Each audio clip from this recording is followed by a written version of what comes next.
möchten damit die Haltestelle verschönern auf der einen Seite und auf der anderen Seite auch ein bisschen zum Nachdenken anregen, während man hier sitzt und auf die Bahn wartet. Wir haben uns jetzt überlegt, wir wollen nicht alles komplett zupflastern mit Tape, sondern es wird ein bisschen eine transparente Geschichte auch. Also es gibt Flächen, durch die man durchschauen kann, Flächen, wo man nicht durchschauen kann und auch Flächen, die ein bisschen 3D-mäßig hervorstechen. Bin ich richtig froh, dass ihr hier seid. Dass ihr hier was macht, das muss ich auch sagen.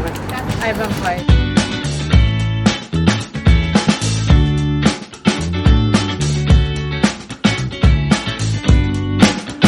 Ich fand das erste Beschnuppern sehr cool.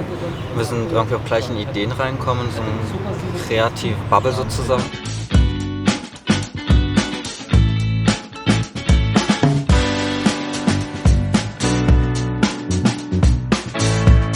Jetzt gerade an dem Punkt zu sagen, dass wir den Ort irgendwie gerne ergänzen würden in was zum Verweilen einlädt.